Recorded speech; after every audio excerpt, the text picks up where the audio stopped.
PG पाठशाला हिंदी में आपका स्वागत है। मैं स्मिता चतुर्वेदी इंदिरा गांधी राष्ट्रीय मुक्त विश्वविद्यालय में हिंदी विभाग में कार्यरत हूँ।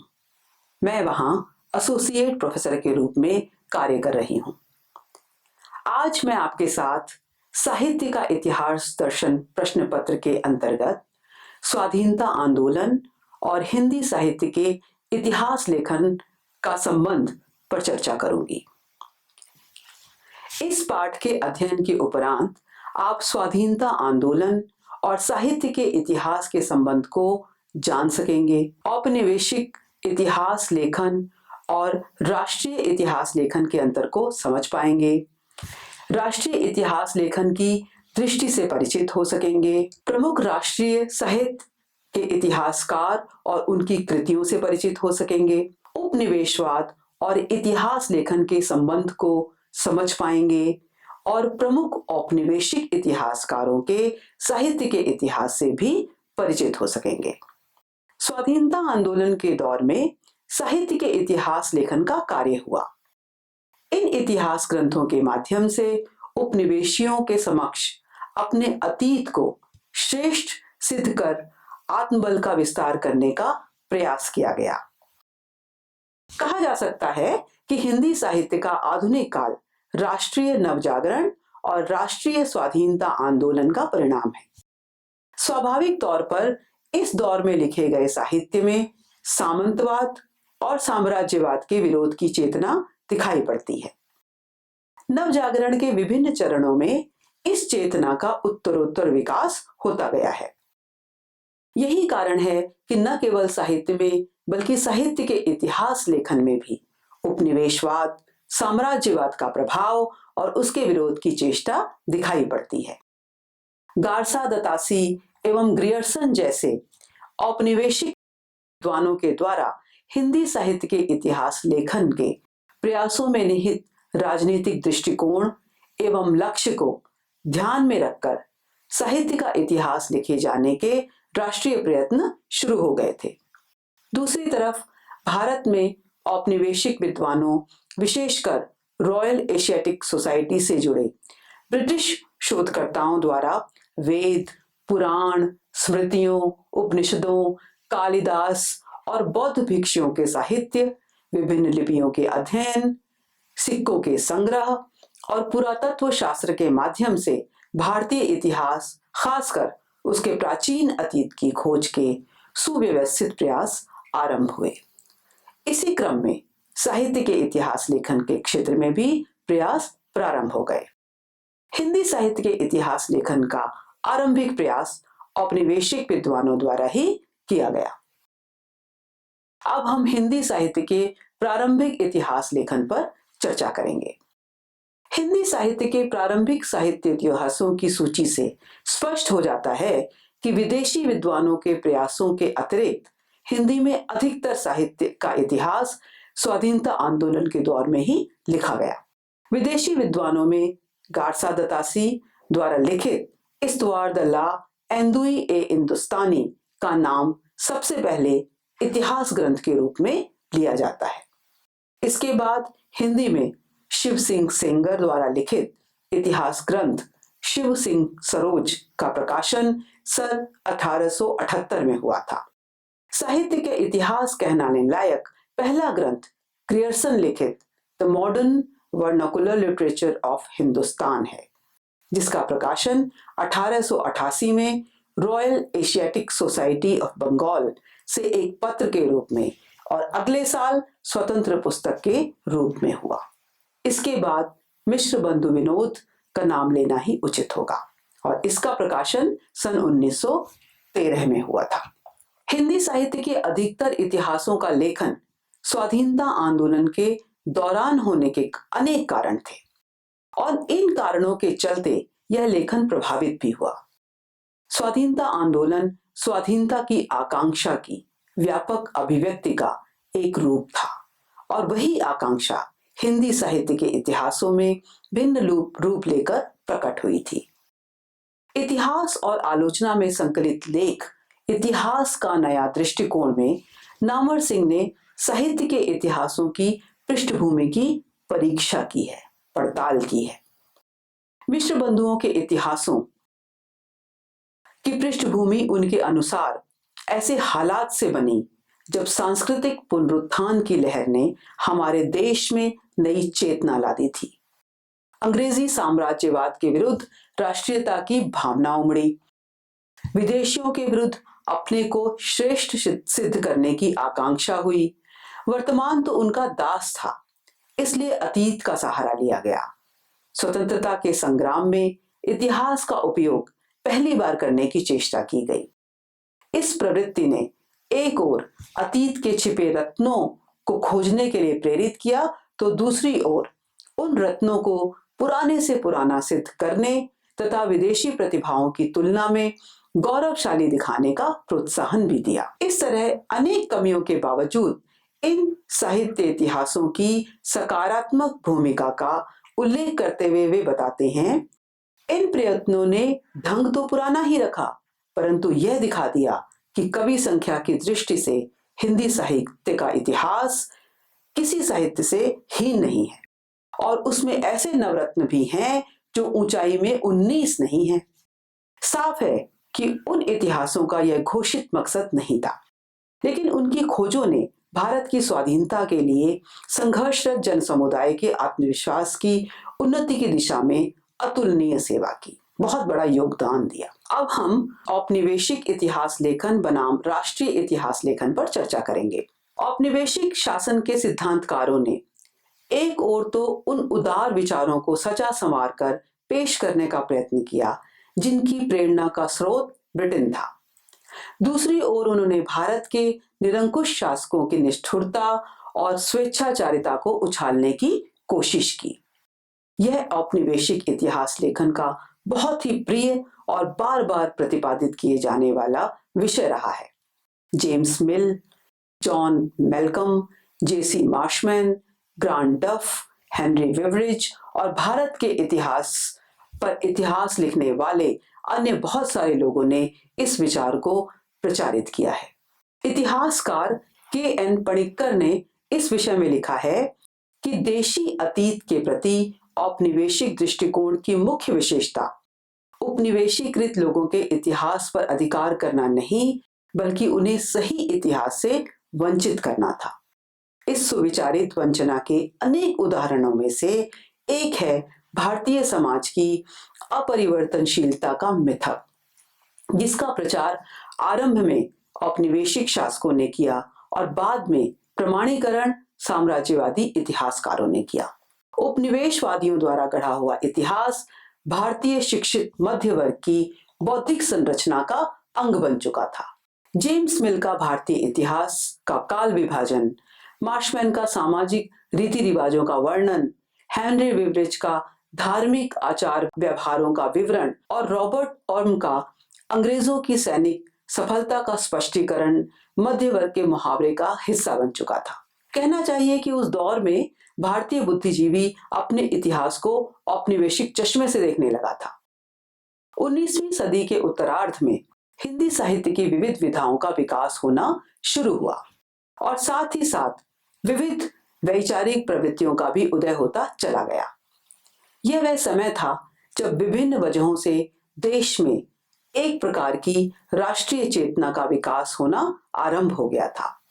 चूंकि किसी भी राष्ट्रीय चेतना को विकसित होने के लिए विगत यथार्थ की गौरवशाली स्मृतियों की आवश्यकता होती है, इसीलिए उसमें अपने इतिहास के तलाश की कोशिशें भी मौजूद होती हैं। हिंदी नवजागरण से संबंधित लेखकों और उनके साहित्य में भी ऐतिहासिक गौरव के स्मरण के बहाने इतिहास निर्माण और राजनीतिक उद्देश्यों को साधने वाली उपयोगी व्याख्याओं पर ध्यान दिया जाना आरंभ हुआ। नवजागरण के दौर में सचेत साहित्यकारों ने उपनिवेशवाद के इस सम्मोहन चित्त विजय को समझा था। इतिहास लेखन में निहित व्याख्या की राजनीति से नवजागरण काल के विचारक परिचित थे। अपनी इस समझ के सहारे ये विचारक इतिहास के क्षेत्र में नए दृष्टिकोण से सामने आए। यही कारण है कि समूचे भारतेंदु युग में हमें सामाजिक परिवर्तन, सांस्कृतिक नवनिर्माण के साथ साथ इतिहास की चिंता भी दिखाई पड़ती है। राजा शिव प्रसाद, भारतेंदु, प्रताप नारायण मिश्र, राधाचरण गोस्वामी, बालकृष्ण भट्ट, राधा कृष्ण दास, प्रेमघन जैसे लेखकों ने अपने इतिहास को लेकर गंभीर चिंता दिखाई है। भारतीय समाज और संस्कृति के इतिहास के क्षेत्र में प्रकट हो रही इस चिंता का ही यह प्रभाव है कि हिंदी साहित्य के इतिहास लेखन में भी औपनिवेशिक प्रभावों और मानसिकता से मुक्त होकर इतिहास लेखन की प्रवृत्ति का विकास होता हुआ हम पाते हैं। अब हम हिंदी साहित्य के इतिहास लेखन के राष्ट्रीय प्रयत्नों पर विचार करते हैं। हिंदी साहित्य के इतिहास लेखन में गारसा दतासी की परंपरा को आगे बढ़ाने का श्रेय शिव सिंह सेंगर को है। उन्होंने सन 1883 में शिव सिंह सरोज लिखी और उसमें लगभग 1000 कवियों का जीवन चरित उनकी कविताओं के उदाहरण सहित प्रस्तुत करने का प्रयत्न किया है। कवियों के जन्म काल, रचना काल आदि के संकेत भी दिए हैं। यद्यपि इतिहास के रूप में इस ग्रंथ का महत्व अधिक नहीं है, फिर भी उस समय तक उपलब्ध हिंदी कविता संबंधी ज्ञान को संकलित कर दिया गया है। शिव सिंह सरोज जब लिखा गया था तब तक इतिहास संबंधी जानकारी बहुत कम उपलब्ध थी। ऐसी स्थिति में शिव सिंह सेंगर द्वारा प्राय 800 से अधिक कवियों की कविताओं का संकलन और 1000 से भी अधिक कवियों का जीवन चरित लिखना एक बहुत बड़ा काम था। बल्कि कहा जाए कि एक सच में बहुत महत्वपूर्ण काम था। नलिन विलोचन शर्मा का एक उदाहरण हम यहाँ ले सकते हैं। उन्होंने कहा कि जहां तक साहित्य के इतिहास के रूप में सरोज के महत्व का प्रश्न है, यह ग्रंथ सही अर्थ में सर्ववृत्त संग्रह भी नहीं कहा जा सकता। साहित्यिक इतिहास तो दूर की बात है, क्योंकि कवियों के जन्मकाल आदि के संबंध में जो विवरण हैं वे भी अत्यंत संक्षिप्त और बहुधा अनुमान पर आश्रित हैं। ग्रियर्सन के इतिहास से प्रेरित प्रभावित होकर मिश्र बंधुओं ने 4 भागों में मिश्र बंधु विनोद की रचना की। इसके पहले 3 भाग सन 1913 में और चौथा भाग सन 1934 में प्रकाशित हुआ। मिश्र बंधुओं ने अपने ग्रंथ को इतिहास की संज्ञा न देते हुए भी भरसक इस बात का प्रयत्न किया है कि इसे हिंदी साहित्य का एक आदर्श इतिहास ग्रंथ समझा जाए। इसे परिपूर्ण तथा सुव्यवस्थित बनाने के लिए उन्होंने एक ओर तो इसमें लगभग 5000 कवियों को स्थान दिया है, तो दूसरी ओर इसे 8 से भी अधिक कालखंडों में विभाजित किया है। परवर्ती इतिहास लेखन में इस ग्रंथ के महत्व का पता आचार्य रामचंद्र शुक्ल के इस कथन से चलता है, जिसमें उन्होंने स्वीकार किया है कि कवियों के परिचयात्मक विवरण मैंने प्रायः मिश्र बंधु विनोद से ही लिए हैं। मिश्र बंधुओं ने अपने इस इतिहास पे भरसक औपनिवेशिक मानसिकता से अलग होने का प्रयत्न किया है। औपनिवेशिक इतिहास लेखकों की प्रवृत्ति पर विचार करते हुए मिश्र बंधुओं ने लिखा है, हम लोग बाल वयस से ही शेक्सपियर आदि की महिमा सुनने लगते हैं। उनकी रचनाएं भी सराहनीय हैं और बहुत काल से प्रशंसा सुनते सुनते हम लोग उन्हें अधिकतर श्लाघ्य मानने लगे हैं। यूरोप में भी ऐसी गुणग्राहकता की बांध पड़ी हुई है कि लोग थोड़े भी गुण की बहुत बड़ी प्रशंसा करते हैं। जॉर्ज बर्नार्ड महाशय ने अंग्रेजी साहित्य का एक अच्छा इतिहास लिखा है, जो हमारे यहाँ प्रायः एमए के कोर्स में रहता है। उसमें उन्होंने 100-125 बार यह कहा है कि अमुक कवि का अमुक गुण संसार साहित्य में सर्वश्रेष्ठ है। औपनिवेशिक इतिहास लेखकों ने तुलसीदास का मूल्यांकन करते हुए उनकी तुलना प्रायः शेक्सपियर से की है। मिश्र बंधुओं ने स्पष्ट शब्दों में इसका प्रतिकार किया। मिश्र बंधुओं ने तुलसीदास के संदर्भ में लिखा कि अंग्रेजी कविता के चूड़ामणि महाकवि शेक्सपियर की उपमा प्रायः इनसे दी जाती है और कतिपय अंग्रेज लेखकों ने ममतावश उसे इनसे कुछ बड़ा माना है। इसमें संदेह नहीं कि उसके हेलमेट, Macbeth, Winter's Tale, Othello, King Lear, Julius Caesar, Venice का सौदागर इत्यादि नाटक नामी और प्रशंसनीय हैं, परंतु कुल बातों पर ध्यान देने से गोस्वामी जी में उनसे अधिक चमत्कार पाया जाता है। भक्ति रस का जो गंभीर और हृदय द्रावक भाव इनकी रचनाओं में हर स्थान पर वर्तमान रहता है, उसके सामने शेक्सपियर कुछ भी उपस्थित नहीं करता। वंदना, विनय, अयोध्या कांड के सभी वर्णन, अनेक विनतियां, लंका दहन, कवितावली का, बाल लीला और ज्ञान भक्ति आदि गोस्वामी जी ने कही हैं। उनके जोड़ शेक्सपियर आदि में नहीं मिलते। नामवर सिंह ने इस प्रसंग में लिखा, सांस्कृतिक पुनरुत्थान की लहर ने हमारे देश में नई चेतना ला दी। अंग्रेजी साम्राज्यवाद के विरुद्ध राष्ट्रीयता की भावना उमड़ी। विदेशियों के विरुद्ध अपने को श्रेष्ठ करने की आकांक्षा हुई। वर्तमान तो उनका दास था, इसलिए अतीत का सहारा लिया गया। स्वतंत्रता के संग्राम में इतिहास का उपयोग पहली बार करने की चेष्टा की गई। इस प्रवृत्ति ने एक ओर अतीत के छिपे रत्नों को खोजने के लिए प्रेरित किया, तो दूसरी ओर उन रत्नों को पुराने से पुराना सिद्ध करने तथा विदेशी प्रतिभाओं की तुलना में गौरवशाली दिखाने का प्रोत्साहन दिया। इस भावना ने पूर्ववर्ती इतिहासों के तथ्यपरक कंकाल को त्वचा से ढककर कार प्रदान किया। उस युग के साहित्य ही नहीं, सभी विषयों के इतिहास में यह प्रवृत्ति देखी जा सकती है। नागरी प्रचारणी सभा ने व्यापक रूप से सन 1911 में कवियों की खोज का काम शुरू किया और उसके द्वारा 8 जिल्दों में प्रकाशित रिपोर्टों के आधार पर मिश्र बंधुओं ने लगभग 5000 कवियों का विशाल वृत्त संग्रह मिश्र बंधु विनोद के 3 भागों में लिख डाला और यह 3 भाग सन 1913 में प्रकाशित हुए। अब हम रामचंद्र शुक्ल के हिंदी साहित्य के इतिहास पर विचार करते हैं। आचार्य रामचंद्र शुक्ल का हिंदी साहित्य का इतिहास उपनिवेशवाद के दौर में लिखे जाने के बावजूद भारतीय संस्कृति और साहित्य की स्मृतियों को सीमित और विकृत करने के औपनिवेशिक प्रयासों का पुरजोर प्रतिकार करता है। सन 1907 के लिखे अपने एक लेख what has India to do में शुक्ल जी ने साफ तौर पर कहा कि अब तक हम जितना देखने में समर्थ हो सके हैं, साम्राज्यवाद ही भारतवर्ष में ब्रिटिश राज की नीति की प्रेरक शक्ति रहा है। शुक्ल जी अपने इस लेख में जिस व्यापक सवाल से जूझ रहे हैं, वह सवाल उस समूचे युग में व्याप्त राष्ट्रीय सांस्कृतिक नवजागरण से जुड़ा सवाल था। यही कारण है कि जहां भारतेंदु ने भारतवर्ष की उन्नति कैसे हो सकती है शीर्षक लेख लिखा, तो बाल मुकुंद गुप्त ने भारतवर्ष को किस बात की आवश्यकता है लिखा था। रामविलास शर्मा ने आचार्य शुक्ल के साम्राज्यवाद विरोध की भावना पर विचार करते हुए लिखा है कि आचार्य शुक्ल हिंदी प्रदेश की पद दलित और अपमानित जनता के सम्मान रक्षक थे। विरोधियों से ज्यादा बहस में न पड़कर उन्होंने हिंदी आलोचना को समृद्ध करने का बीड़ा उठाया। उन्होंने हिंदी के अलावा संस्कृत, अंग्रेजी, बंगला आदि साहित्य का गंभीर अध्ययन किया था और अपने मौलिक चिंतन से हिंदी आलोचना में युगांतर पैदा कर दिया। इस कार्य में उनके मनोबल को दृढ़ करने वाली प्रेरणा जातीय सम्मान की भावना थी, इसमें संदेह बिल्कुल नहीं। एक पराधीन देश में जातीय सम्मान की भावना एक साम्राज्य विरोधी क्रांतिकारी भावना है। वह विदेशी आक्रमणकारियों के विरुद्ध अपनी भाषा और संस्कृति की रक्षा और विकास के लिए जनता को संघर्ष करने की प्रेरणा देती है। आचार्य शुक्ल के इतिहास में जगह जगह संस्कृति और साहित्य के क्षेत्र में गुलामी पैदा करने वाली औपनिवेशिक परंपराओं और प्रवृत्तियों का विरोध हम देखते हैं।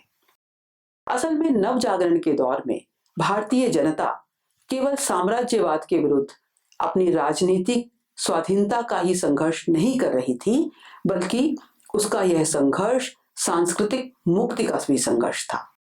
आचार्य शुक्ल ने यूरोप के साहित्य की प्रवृत्तियों को बिना जांचे परखे मानते जाने की तीखी आलोचना की है। यूरोप के साहित्य की प्रवृत्तियों को बिना ठीक तरह से जाने बुझे अपनाने की चेष्टा आचार्य शुक्ल को पसंद नहीं थी। अपने इतिहास में उन्होंने अनेक स्थानों पर इस तरह के अनुकरण को ठीक नहीं बताया है। औपनिवेशिक शिक्षा में तैयार और उससे प्रभावित लोगों में यह प्रवृत्ति फैशन की तरह विकसित हो रही थी।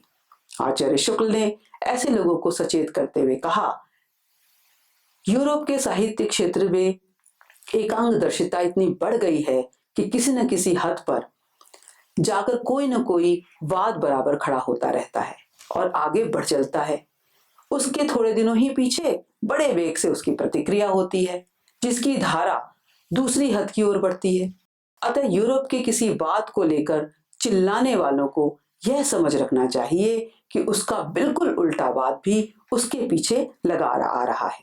एक अन्य स्थान पर उन्होंने लिखा है कि यूरोप के साहित्य क्षेत्र में फैशन के रूप में प्रचलित बातों को कच्चे पक्के ढंग से सामने लाकर कुतूहल उत्पन्न करने की चेष्टा करना अपनी मस्तिष्क शून्यता के साथ साथ ही समस्त हिंदी पाठकों पर मस्तिष्क शून्यता का आरोप करना है। आचार्य शुक्ल ने अपने इतिहास में आरंभ से ही रहस्यवाद और थोथे अध्यात्मवाद का विरोध किया है।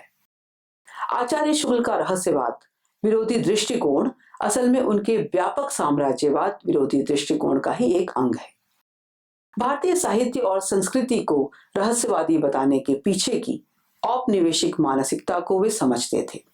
इसलिए उन्होंने लिखा कि यूरोप वालों को हमारी आध्यात्मिकता बहुत पसंद आती है।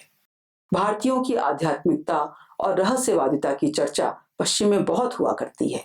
इस चर्चा के मूल में कई बातें हैं। एक तो यह शब्द हमारी अकर्मण्यता और बुद्धि शैथिल्य पर पर्दा डालते हैं। अतः चर्चा या तारीफ करने वालों में कुछ लोग तो ऐसे होते हैं जो चाहते हैं कि यह पर्दा पड़ा रहे।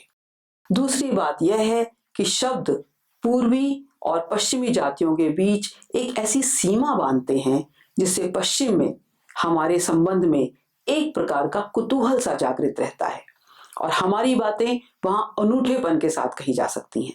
नामवर सिंह ने आचार्य शुक्ल के रहस्यवाद विरोध को देखते हुए ये ठीक लिखा कि आचार्य शुक्ल ने इस रहस्यवाद के राजनीतिक पक्ष को, राजनीतिक उपयोग को पहचाना था जो दूसरे लोग नहीं पहचान सके थे।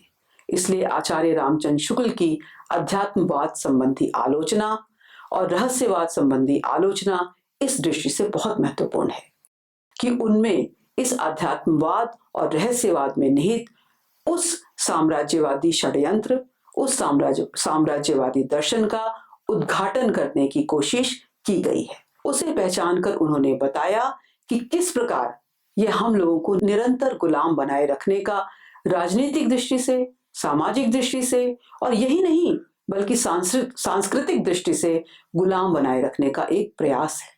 यद्यपि आचार्य शुक्ल की दृष्टि साम्राज्यवाद, उपनिवेशवाद का विरोध करती है, फिर भी उनके हिंदी साहित्य का इतिहास की स्थापनाएं औपनिवेशिक चिंतन पद्धति से एकदम अप्रभावित रही हों ऐसा नहीं है। कम से कम साहित्य के इतिहास में काल विभाजन का ढांचा एवं भक्ति काल के आविर्भाव संबंधी शुक्ल जी की व्याख्या ऐसा ही सिद्ध करती है। अपने पूर्ववर्ती औपनिवेशिक इतिहास लेखकों की ही भांति शुक्ल जी ने भी इस जटिल समस्या का यह सरल समाधान निकाला था कि देश में मुसलमानों का राज्य प्रतिष्ठित हो जाने पर हिंदू जनता के हृदय में गौरव, गर्व और उत्साह के लिए वह अवकाश नहीं रह गया था। उसके सामने ही उसके देव मंदिर गिराए जाते थे, देव मूर्तियां तोड़ी जाती थीं और पूज्य पुरुषों का अपमान होता था और वे कुछ भी नहीं कर सकते थे। ऐसी दशा में अपनी वीरता के गीत न तो वे गा ही सकते थे, न बिना लज्जित हुए सुन ही सकते थे।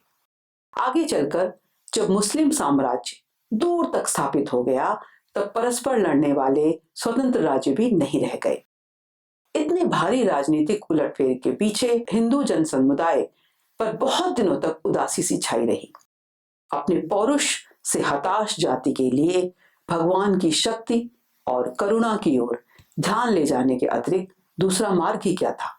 स्पष्ट तौर पर यह समझा जा सकता है कि ग्रियर्सन आदि अपने पूर्ववर्ती इतिहास लेखकों की इतिहास दृष्टि के असर में शुक्ल जी ने इस प्रसंग में राजनीति और साहित्य में बहुत ही सरलीकृत ढंग से कार्य कारण संबंध स्थापित किया है। इतिहास की यह समझ उन साम्राज्यवादी इतिहासकारों से बहुत भिन्न नहीं है जिन्होंने भारत के इतिहास को 3 धर्मों के आक्रमण और विजय के आधार पर 3 कालों में बांटा है: हिंदू सभ्यता, मुस्लिम सभ्यता और ब्रिटिश सभ्यता। पुराने हिंदू सभ्यता का गौरवगान करना और फिर बीच के मुस्लिम सभ्यता के दौर में भारतीय समाज के पिछड़ेपन, ठहराव और दकियानुसी होने की बात कहने के पीछे साम्राज्यवादी इतिहास लेखन का मुख्य उद्देश्य असल में ब्रिटिश शासन का औचित्य निरूपण ही था। भाषा के प्रसंग में भी आचार्य शुक्ल के इतिहास लेखन पर औपनिवेशिक प्रभाव लक्षित किया जा सकता है। हिंदी साहित्य के इतिहास में उर्दू के रचनाकारों को शामिल न करने की जो परिपाटी ग्रियर्सन ने चलाई, उसे शुक्ल जी ने भी यथावत मान लिया। हिंदी के व्यापक जातीय स्वरूप की पहचान रखते हुए भी, यह मानते हुए भी कि हिंदी और उर्दू के साहित्य में एक ही भाषा भाषी जाति के जीवन की वास्तविकताओं एवं आकांक्षाओं की अभिव्यक्ति हुई है, शुक्ल जी ने उर्दू साहित्य को हिंदी साहित्य के इतिहास में शामिल नहीं किया है। एक तरफ तो शुक्ल जी ने हिंदी के पक्ष में बोलने वालों का उपहास करने के लिए गारसा दतासी की घनघोर निंदा की है। भारत की परंपरागत प्रकृत भाषा उर्दू की जगह हिंदी को मानने वाले फ्रेडरिक पिंकार्ट को अध्ययनशील और विवेकी बताते हुए सभी हिंदी प्रेमियों को उनका स्मरण सदा बनाए रखने की सलाह दी है, और दूसरी तरफ अपने इतिहास में उर्दू से परहेज भी किया है। आचार्य शुक्ल के बाद अब हम आचार्य हजारी प्रसाद द्विवेदी के साहित्य इतिहास पर चर्चा करते हैं। हिंदी साहित्य के इतिहास लेखकों में सबसे पहले आचार्य हजारी प्रसाद द्विवेदी ने ही भक्ति काल के उदय संबंधी प्रचलित मतों का प्रतिवाद किया। द्विवेदी जी ने हिंदी साहित्य का सीधा संबंध हिंदू जाति के पराजय के साथ जोड़ना स्वीकार नहीं किया और कहा कि अगर इस्लाम नहीं आया होता तो भी साहित्य का 12 आना वैसा ही होता जैसा आज है। उन्होंने भक्ति साहित्य को मुसलमानी प्रभाव की प्रतिक्रिया मानने से इनकार किया और कालिदास का उदाहरण देते हुए लिखा कि जिस प्रकार कालिदास की कविताओं में ग्रीक प्रभाव देखकर यह नहीं कहा जा सकता है कि वह दुर्बल जाति की प्रतिक्रियात्मक मनोवृत्ति का निर्देशक है, उसी प्रकार हिंदी साहित्य में भी यह प्रभाव के रूप में स्वीकार किया जाना चाहिए, प्रतिक्रिया के रूप में नहीं। भक्ति आंदोलन को जॉर्ज ग्रियर्सन ने मध्ययुगीन अंधकार में अचानक लपकने वाली बिजली की कौंध के समान बताया था। इस प्रकार से भक्ति आंदोलन के आविर्भाव को ग्रियर्सन ने आकस्मिक बताया था। द्विवेदी जी ने ग्रियर्सन की इस मान्यता को आड़े हाथों लिया है। द्विवेदी जी की मान्यता है कि वैष्णव धर्म, बौद्ध, जैन आदि लोक धर्मों की भांति ही एक लोक धर्म के बतौर बहुत पहले से जनता के बीच मौजूद था। भक्ति काल के दौरान वल्लभाचार्य आदि ने इसी लोक धर्म को शास्त्र सम्मत बनाया। स्पष्ट शब्दों में ग्रियर्सन का प्रतिवाद करते हुए द्विवेदी जी ने लिखा, जिस बात को ग्रियर्सन ने अचानक बिजली के समान फैल जाना लिखा है वह वैसी नहीं है। उसके लिए सैकड़ों वर्ष से मेघखंड एकत्र हो रहे थे।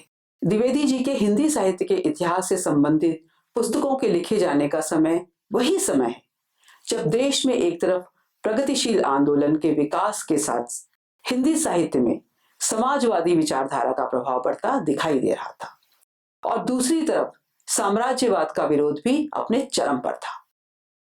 उपनिवेशवाद, साम्राज्यवाद की कार्यप्रणाली को पहचान कर द्विवेदी जी ने साफ साफ लिखा, अचानक यूरोप का प्रथम महायुद्ध आंधी की तरह आया और यूरोपीय श्रेष्ठता को अपने प्रचंड वेगों में बहा ले गया। देखा गया कि सारी बड़ी बड़ी बातों के बावजूद भी मनुष्य सर्वत्र मनुष्य ही है। यूरोप के राष्ट्रीय संगठन वस्तुतः दुनिया को लूटने के लिए परस्पर प्रतिस्पर्धी हैं। हम यह समझे बैठे थे कि हम में संगठन क्षमता ही नहीं है। यह भ्रम टूट गया। यूरोपीय राष्ट्रों के संगठित दलों में जो एकता है वह उस एकता से मिलती जुलती है जो ठगों में पाई जाती है। दुनिया के शोषण के लिए ही इनके विशेषज्ञों ने नाना प्रकार की राजनीतिक और आर्थिक नैतिकता की बोलियां बना रखी हैं। इतिहास को देखने की इनकी अपनी विशेष दृष्टि है, नृतत्व विद्या को समझने के अपने तरीके हैं और सब कुछ एक विशेष प्रकार की स्थिति बनाए रखने के उद्देश्य से लिखा गया है। साहित्य भी इस दृष्टि से एकदम अस्पष्ट नहीं है। भारत में राष्ट्रीय मुक्ति आंदोलन का संघर्ष केवल राजनीतिक संघर्ष ही नहीं था, वह साम्राज्यवादी सांस्कृतिक प्रभुत्व से मुक्ति का भी संघर्ष था। द्विवेदी जी द्वारा परंपरा की खोज और मूल्यांकन के मूल में भी दरअसल राष्ट्रीय मुक्ति आंदोलन और साम्राज्यवादी प्रभुत्व से मुक्ति की भावना काम कर रही थी। औपनिवेशिक इतिहास लेखन से मुक्त होने की चेष्टा द्विवेदी जी के साहित्य के इतिहास लेखन में मध्ययुगीनता तथा आधुनिकता की अवधारणाओं के प्रसंग में भी देखी जा सकती है। यूरोपीय इतिहास में मध्यकाल चूंकि अंधकार काल है, इसलिए उसी तर्ज पर भारतीय इतिहास के मध्यकालीन साहित्य को अपने पौरुष से हताश और उदास जाति का साहित्य मानना वस्तुतः जाने अनजाने औपनिवेशिक इतिहास लेखन की पद्धति का ही अनुकरण करना है। द्विवेदी जी ने बताया कि भारतीय इतिहास और साहित्य में जिसे हम मध्यकाल कहते हैं, वह दरअसल व्यापक जनजागरण का काल है। भक्ति साहित्य में निहित लोक चिंता, लोक भाषा के उभार, प्रगतिशीलता आदि को देखते हुए द्विवेदी जी ने भारतीय साहित्य के इस कालखंड को यूरोपीय तर्ज पर मध्यकाल कहना ठीक नहीं समझा। साहित्य इतिहास लेखन के कुछ अन्य प्रयत्नों की अब हम बात करते हैं। हजारी प्रसाद द्विवेदी के अतिरिक्त जिन लोगों ने रामचंद्र शुक्ल के पश्चात हिंदी साहित्य का इतिहास लिखने का प्रयत्न किया है, उनमें राम कुमार वर्मा, जिनका साहित्य इतिहास है हिंदी साहित्य का आलोचनात्मक इतिहास, हिंदी साहित्य का अतीत लिखने वाले विश्वनाथ प्रसाद मिश्र, हिंदी साहित्य और संवेदना का विकास लिखने वाले रामस्वरूप चतुर्वेदी आदि प्रमुख हैं। इन इतिहास लेखकों ने प्रायः शुक्ल जी के इतिहास के ढांचे को या तो पूरी तरह से अपना लिया है या फिर कुछ ऊपरी किस्म के फेरबदल करने की रस्म अदायगी ही की है। रामविलास शर्मा ने यद्यपि अलग से हिंदी साहित्य का इतिहास नहीं लिखा, किंतु आचार्य रामचंद्र शुक्ल और हिंदी आलोचना में उनकी इतिहास संबंधी मान्यताएं प्रकट हुई हैं। भारतेंदु, महावीर प्रसाद द्विवेदी, प्रेमचंद और निराला के साहित्य और युग का विश्लेषण मूल्यांकन करते हुए एक तरह से उन्होंने आधुनिक हिंदी साहित्य का इतिहास ही हमारे सामने रख दिया है। उन्होंने अपने इतिहास लेखन की भूमिका स्पष्ट करते हुए कहा है कि सामंतवादी एवं साम्राज्यवादी प्रवृत्तियों ने जो कुछ दबा रखा है वह उसे उभारने की ही कोशिश है। साम्राज्यवाद और सामंतवाद का विरोध रामविलास शर्मा के समूचे लेखन में समाहित है। हिंदी साहित्य लेखन के कुछ औपनिवेशिक प्रयत्न हुए। सबसे पहले हम गारसा दतासी की बात करते हैं। हिंदी साहित्य के इतिहास लेखन का सबसे पहला प्रयास फ्रांसीसी विद्वान गारसा दतासी का ही समझा जाता है, जिन्होंने फ्रांसीसी भाषा में इस्तवार द ला लिटरेच्यूर एंदुई एंदुस्तानी नामक ग्रंथ लिखा। इसमें हिंदी और उर्दू के कवियों का विवरण वर्ण क्रमानुसार दिया गया है।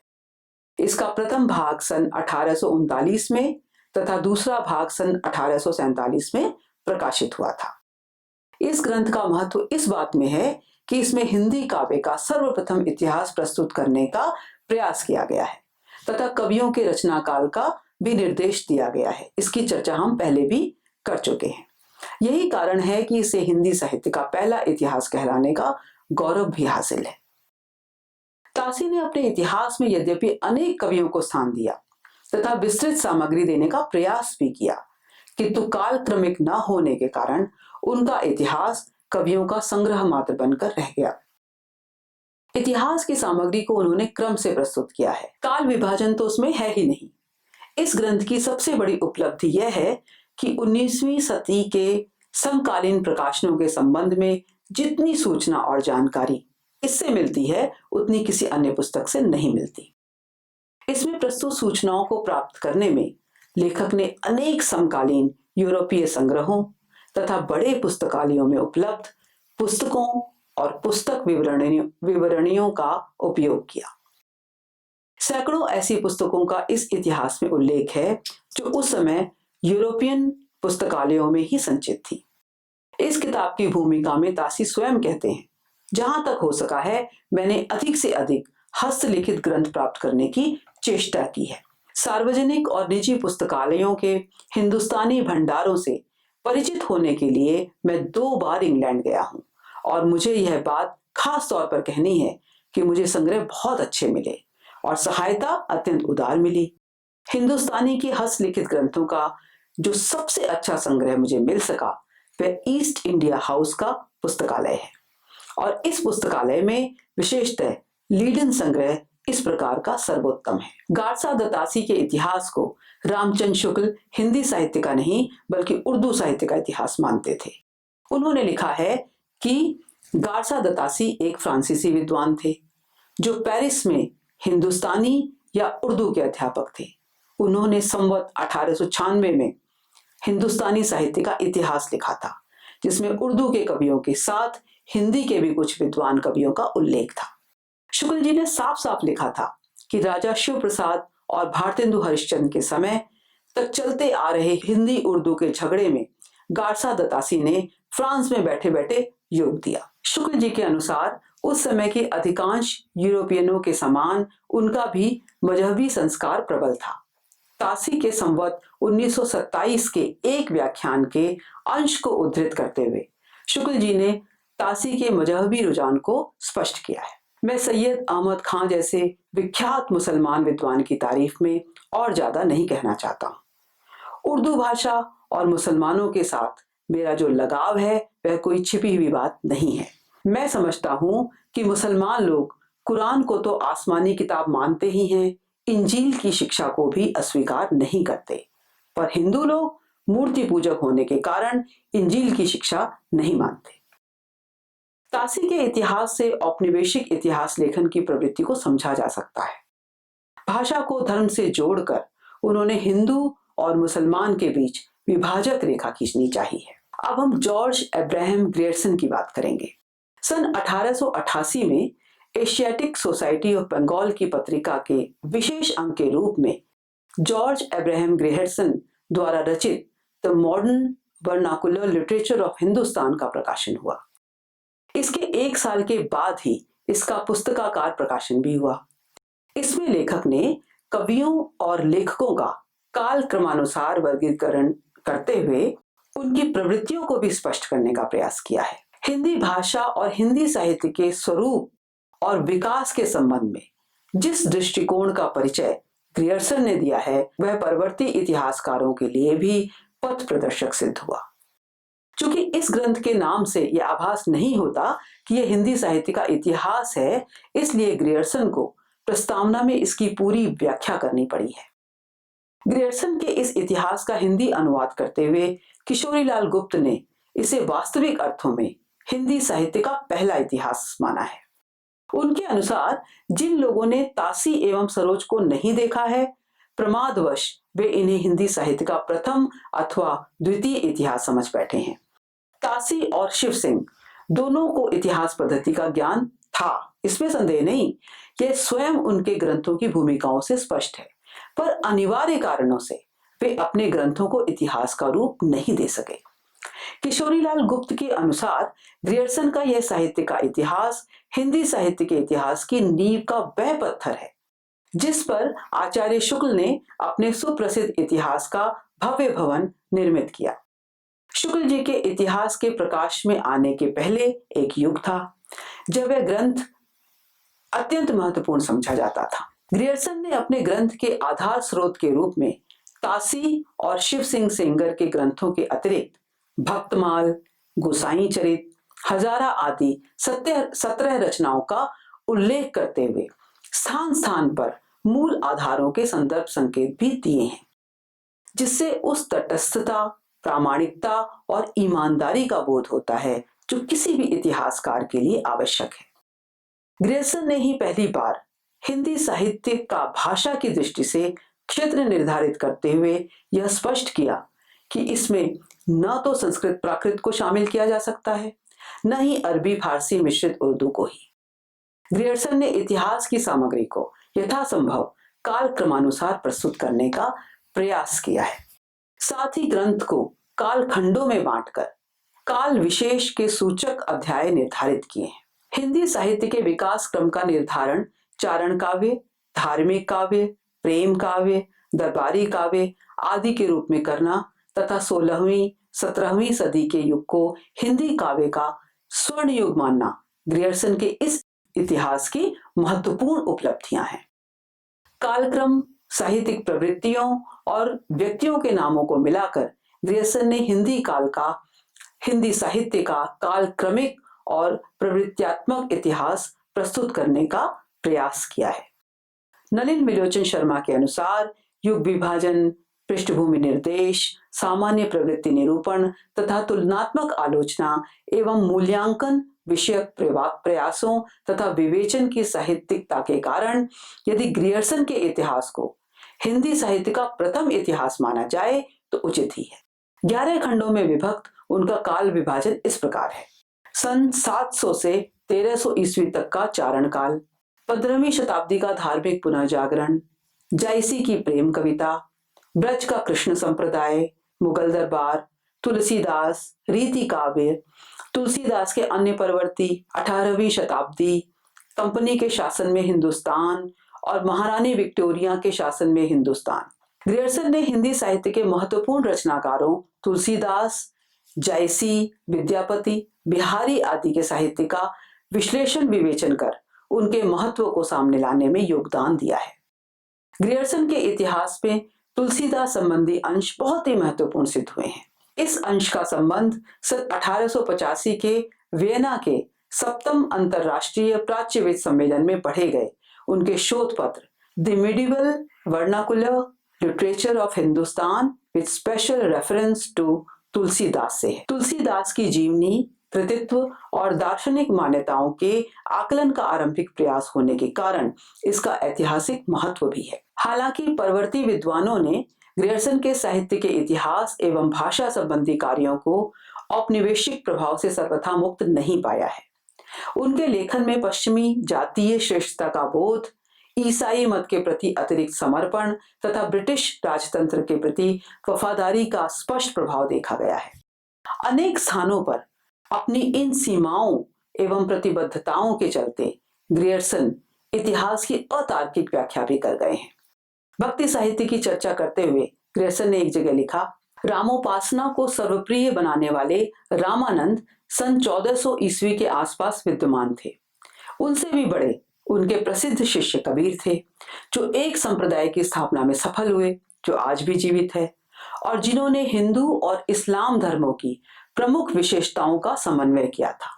यहाँ हम पहली बार विचारों की उस महान उदारता का स्पर्श करते हैं जिसका मूल सिद्धांत रामानंद ने प्रतिपादित किया था और जो उनके सभी अनुयायियों के सिद्धांतों में प्रतीयमान हो रही है, तथा जो 2 सदियों के अनंतर तुलसीदास के उच्च उपदेशों में अपनी वास्तविक उच्चता को प्राप्त हुई। भक्ति साहित्य के बारे में इस सार्थक अंश के ठीक बाद अपने ईसाइयत के प्रति अतिरिक्त आग्रह के कारण या औपनिवेशिक प्रभावों के कारण ग्रियर्सन ने लिखा, ईश्वर रूप में अवध के राजकुमार राम की पूजा, पत्नीत्व की पूर्ण प्रतिमा सीता की प्रेममयी पति भक्ति और मातृत्व की मूर्ति कौशल्या स्वाभाविक ढंग से क्रिश्चियन चर्च की उपासना पद्धति के सर्वोत्तम रूप में विकसित हो गए हैं। अपनी इसी तर्क पद्धति के कारण ग्रियर्सन समूचे भक्ति साहित्य का संबंध ईसाई धर्म से जोड़ते हुए कहते हैं कि भक्ति के सभी शास्त्रीय ग्रंथ ईसाई सन के बहुत बाद में लिखे गए हैं और उनमें प्रतिपादित भक्ति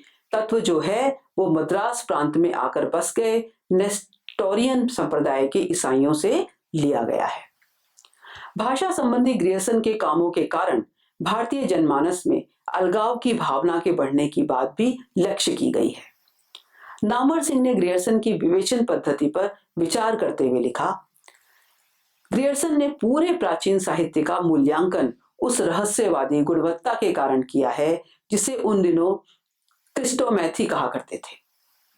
जिन लोगों ने the modern vernacular literature of Hindustan नाम की पुस्तक देखी होगी अथवा उसका हिंदी अनुवाद देखा होगा, उन्होंने देखा होगा कि उसमें विद्यापति भी उसी क्रिस्टोमैथी के प्रभाव में है, सूर उसी में है, जायसी हैं, तुलसी हैं, सारी की सारी परंपरा रीतिकाल को छोड़कर उसी में है। संयोग से उनको बिहारी लाल में वह मिस्टिसिज्म नहीं दिखाई दिया।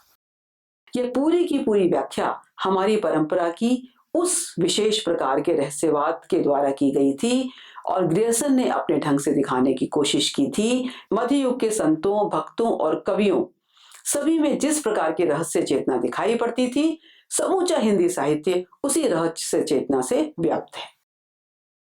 भारतीय समाज के अध्यात्मवाद एवं रहस्यवाद में डूबे होने की बात में निहित साम्राज्यवादी षड्यंत्र अब हमारे सामने स्पष्ट हो चुका है। यह बात अब छुपी नहीं है कि साम्राज्यवादियों की इस मान्यता के पीछे दरअसल हमें राजनीतिक दृष्टि से, सामाजिक दृष्टि से और सांस्कृतिक दृष्टि से भी गुलाम बनाए रखने का ही प्रयास था। अब हम एडविन ग्रीव्स और F.E. के बारे में बात करेंगे। सन 1918 में एडविन ग्रीव्स का a sketch of Hindi literature प्रकाशित हुआ। मद्रास के Christian literature society for India ने इसका प्रकाशन किया था। ग्रीव्स की ख्याति हिंदी व्याकरण के विशेषज्ञ के रूप में थी। आमतौर पर भारत में पहल ईसाई पादरियों ने ही हिंदी का व्याकरण तैयार करने का काम किया था। जॉर्ज ग्रियर्सन के इतिहास के बाद हिंदी साहित्य का इतिहास लिखने वाले यूरोपीय विद्वानों में ग्रीव्स का ही नाम आता है। यद्यपि उनका इतिहास ग्रंथ आकार में बहुत ही छोटा है। इस इतिहास में कुल मिलाकर 112 पृष्ठ ही हैं। ग्रीव्स ने हिंदी साहित्य के इतिहास को 5 भागों में विभाजित किया है। भक्ति काल ग्रीव्स के हिसाब से धार्मिक काल है, जिसको उन्होंने 2 हिस्सों में रखा है। इस पुस्तक को लिखने में आधार के रूप में ग्रीव्स ने ग्रियर्सन के इतिहास की सहायता ली है। शायद यही कारण है कि उनके इस इतिहास में भी तुलसीदास हिंदी के सबसे बड़े कवि बताए गए हैं। ग्रीव्स के अनुसार तुलसीदास की सबसे बड़ी विशेषता यह है कि उन्होंने जन भावना में सौहार्द की भावना बढ़ाई। तुलसीदास के साथ साथ इनके इतिहास में मलिक मोहम्मद, सूरदास, देवदत्त, वृंद, कबीर आदि की भी चर्चा हुई है। हालांकि औपनिवेशिक पूर्वाग्रहों से ग्रीव्स भी अछूते नहीं रह सके हैं। यही कारण है कि ग्रीव्स की दृष्टि में हिंदी और उर्दू कविता में विचारों की जगह शब्दों के सौंदर्य को ही ज्यादा महत्व हासिल है। ग्रीव्स ने अपनी बात प्रमाणित करने के लिए बिहारी की कविता का उदाहरण प्रस्तुत किया है। उनके अनुसार बिहारी की कविता में विषयों की विविधता नहीं है, केवल शब्दों की ही करामात दिखाई पड़ती है। ग्रीव्स ने 19वीं शती में हिंदी के पुनरुद्धार की चर्चा अपने एक अध्याय में की है और उससे पहले की पूरी सदी को मृतप्राय माना है। ग्रीव्स के इस इतिहास के पश्चात अंग्रेजी में लिखे हिंदी साहित्य के इतिहासों में सन 1920 में प्रकाशित FEK का a history of Hindi literature प्रकाशन के बाद बड़ा प्रसिद्ध हुआ था। इस पुस्तक में राजस्थानी, पश्चिमी हिंदी, पूर्वी हिंदी और बिहारी भाषाओं के साहित्य के इतिहास का सामान्य परिचय प्रस्तुत किया गया है। इन्हीं भाषाओं को लेने का कारण बताते हुए फ्रैंक अर्नेस्ट के का कहना है कि इन भाषाओं का साहित्य परस्पर घनिष्ठ रूप से संबद्ध है तथा एक का दूसरे पर पड़ा प्रभाव भी हमें साफ दिखाई देता है। इसकी भूमिका में उन्होंने लिखा है कि भारतीय विरासत ग्रंथमाला के देश भाषा साहित्य संबंधी इन खंडों का प्रयोजन है हर प्रकरण में साहित्य के इतिहास की स्पष्ट और विश्वसनीय रूपरेखा प्रस्तुत करना।